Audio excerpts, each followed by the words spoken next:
on this topic of race and racism, Just Mercy by Brian Stevenson, Why Do All the Black Kids Sit Together at the Cafeteria, Beverly Tatum. When have you read a text or work that challenged you? 13 by Ava DuVernay, a movie that talks about the industrial prison system. A motivated group of people can make a huge impact. Organizationally, there are churches like this that do what we call at the Expectations Project compassionate service. You may adopt a school and give them book bags at the start of the year. You may give them coats during the winter. You may do Thanksgiving drives, right? That work is compassionate, but it's not advocacy. I wonder, sitting in this county, what the racial disparities are in our schools here.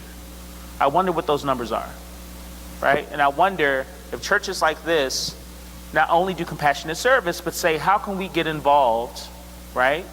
Because education is at the state level, right? That you can get involved as citizens, as taxpayers, as people of faith who are motivated and driven. How do we start to affect institutional racism that we know exists, right? Because when we get to heaven and we're standing with Paul and Paul says, yeah, I was in the lion's den, or I was in jail and I was in prison for the faith, I don't want to say that I had a bad bagel one day, right? I don't want my comparison of my faith work with Paul or with Naomi or with Ruth or with Mary or the woman with the alabaster jar who washed her Jesus' feet with her hair. I want to make sure that I'm, as my dad would say, because he's from North Carolina, wrestling. I want to make sure I'm wrestling with something, right, that's bothering me, that I'm wrestling with it, and that when we get to heaven and we're having that conversation, that we too have struggled against some type of injustice. I know we're coming to the end of our time. Want to see first, is there any questions from folks at the audience? We've got a couple of mics. And if we don't, I have a back pocket question, but And if I can add, while you're coming up with your question, I also wonder, what are you wrestling with, right? As we're having this conversation, whether now or in the past, as a safe space with Operation Understanding, we'd often say, let's put it out into the group, right? What are you wrestling with? What are you struggling with? Does this feel like a gargantuan problem, a large problem that we can't deal with just with the people in this room, right? That this can be a space to also share that. I apologize. I just want to add that to the Discord. more than fine. Well, first I have a statement rather than a question, because you asked a question, what are the racial differences in our county? I suggest people go online to the county council website. I believe on November 7th, they had an education committee meeting, and there was a presentation given from Dr. Smith to the education committee that details a lot of that discrepancy. And then the things that I'm wrestling with is that we've been talking about this for 20 years. So what can we do in this room to actually move forward? There's a wonderful MCPS employee here. He said, I think I read his bio, he's been in this system for 30 years. Yeah. Right? So, as an education advocate, I like the words, I like what we're hearing, but we need action. And so I think that's what I'm wrestling with. What's the action we can take to really make a difference? We talk about pre-K, so maybe that's a good place to start, but I don't want to forget about the kids in high school. It's not acceptable to let them go through with those same disparities. So what can we do for the kids in high school too, right? So anyway, that's what I'm wrestling with today. Thank you. Thank you. Maybe I should introduce myself. My name's Laura Stewart. I am the VP of Advocacy for MCCPTA, which is the county level PTAs. And my friend Tracy Potts let me know about this great conversation. So thank you. Take a response to that. Just with the, what are we going to do? I think the biggest, that's what I like to ask myself a lot, just because I have no authority as a MCPS student. I think the biggest thing is something I try to do. If I see an issue that's going on in my classroom, I do call it out. I've been sent to the principal's office before. I've gotten in trouble, but I call it out because, you know, it goes in my permanent record, yeah, but that doesn't matter.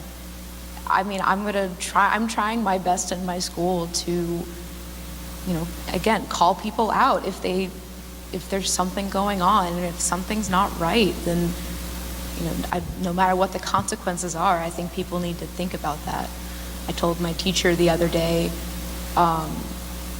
she was saying that we were talking about ESOL classes, and just, so maybe a third of my school is Hispanic, 25% of that population doesn't speak very good English, which means they can't take the classes that are offered to the school because all of those classes are English and overpopulated, etc. And someone said, oh, the ESOL classes are fine.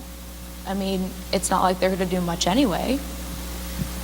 Ooh, okay. So in the middle of class, I thought, you know, I could talk to the teacher after class. I could. Or I could say that right now and help out the students that were just embarrassed and shamed. So I stood up and I just said, they have absolute potential, but it's up to you to help them with those opportunities. And so by saying that, you are the reason that they do not have that potential anymore. And I got sent to the office. I missed 3 of my classes, still making up the work that I missed. But I didn't even talk to the principal or administrator. I just sat in the office for a while, and then I got to go back to class. So that was nice. But yeah, and so then they called my parents. My parents got mad. I told them what happened. They were like, oh, okay, keep doing what you're doing. So also that support from my parents helped. But those are the actions I'm taking for someone who doesn't really have any authority to lay down rules. But as someone growing up in MCPS schools and as a part of this generation who's going to be taking over the country someday, I want to make sure that we grow up with that in our minds. I'm going to push back just a little bit because you do have authority as a student in Say Montgomery so. County. That's what I was about to say. And so that is leveraging your voice to make sure these changes stop. Is powerful in and of itself. And as parents and as a community, we need to show our unification behind the eradication of these disparities. And so what that means is you show up at county council meetings, you show up at Board of Education, you show up in schools to say, can I see, our data is out there. It's out there in public. We have some data dashboards. Why is this happening? Why are we still talking about this 20 years later? When are we going to make the change? And how do we make sure that as a school system, which is the 17th largest school district in the country, we're serving over 163,000 students, we're creating opportunities for some and denying it for others. And so I think you have the voice. Our student member of the board now has voting rights. So that is a drastic change. It takes some time, but we can use our voice. I think Reverend Brenda said, we are not, I am one. But together, think about all of the potential that's in this room.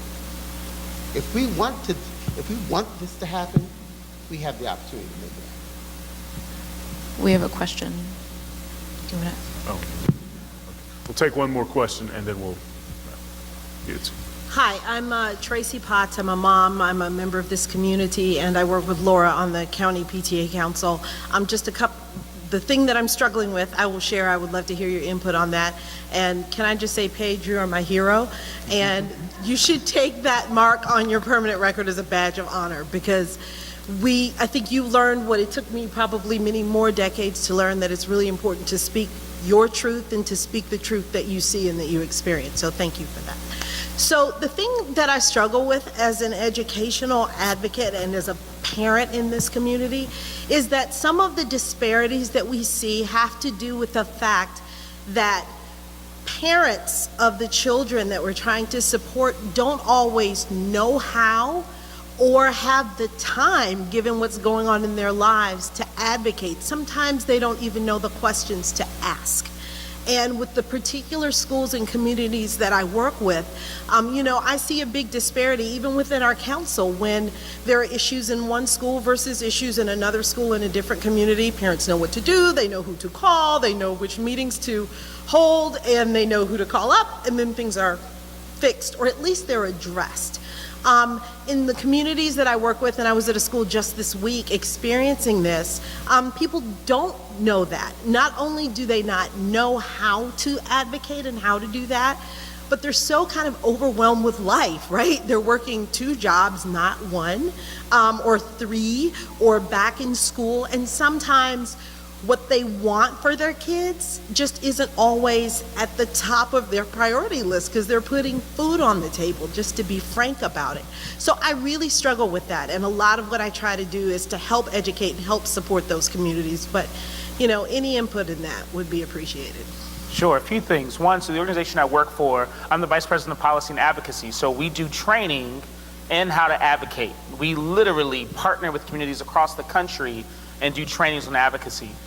Jesus got it right. When he was feeding 5,000 people, not including women and children, he knew that they could not hear the word unless their bellies were full, right? So one of the things that I often think about when you just mentioned that was that until that parent is given that break of the services they need, they won't be able to focus on this, but trust that every parent, I don't care what their income is, when they have their child, the future that they see for their child is one that's bright, prosperous, and has everything they need. We know how our brains work. When we are under duress and stress, our brain goes into fight or flight, and we can't think past the immediate. So there are members of our community living in a fight or flight every single day. And for those of us that are not in fight or flight, who have the observation that you just made, the question we ask is, how do I surround, now we're speaking it within a Christian context, how do I surround this person, this group, this community with the things that I clearly see they need, right? But how do I do so in love? Here's what we don't want to do. No white savior complex, please. No coming into the situation, black savior complex, we can put in any other word, not as I know what you need, so let me come and tell you what you need. If you wanted to get Jackie, that's my mom's first name. I can't call her Jackie when she's in person, so I can do it amongst friends. It's a cultural thing. If you include the person in the process and say, I observed this, and ask the question versus giving a statement, you find that if we decide that we're going to take action at that level, that we can actually partner with people. There's a school in New Mexico. It's called the North American Community Association. The person that runs the school, his name is Dutta. He said that as an educator, he sees every child in the school as his niece or nephew, and that he approaches them as if they're family because that gives him the drive as to how we treat them. If we call each other in congregations brothers and sisters, I'm not related to any of y'all, right? But in Christ. I see you as my brother or sister, and when I see my brother hurt or my sister in need, what do? I ask, how can I help? So I think to answer your question, I think we can be really intentional. We can be very structured. If we find out the needs that if parents are unemployed or underemployed, what are the services that assist? There are nonprofits in this area right now that get funding to assist with some of those systemic issues. And if that parent is brought to a meeting where childcare is taken care of and there's a meal provided, they can be present to start to think about, not in their fight or flight, but in their cognitive ability, how do I address the problem that they may not even know that their child has? And you can see that he's got lots of other suggestions to make. Was this a helpful panel? Thank you, Ms. Brenda, because you knew I was about to... There was a question about data. And we're going to start that next session with your PowerPoint because we do have some of the data available about Montgomery County Public Schools that will help inform some of our next conversation. We're going to let you have a 10-minute break. We don't want to miss opportunities to hear, but let's celebrate this panel and thank them for sharing to move us into the next part of our conversation. Oh, let me acknowledge 2 people that are here. We have 2 school board members here. Wow. So people who really know what's going on. Where's Miss Brenda Wolf? My namesake. Where's she? Brenda Wolf, do you mind standing? And Miss Carla Silvestra. over there. All right, thank you all so much. All right, take a break.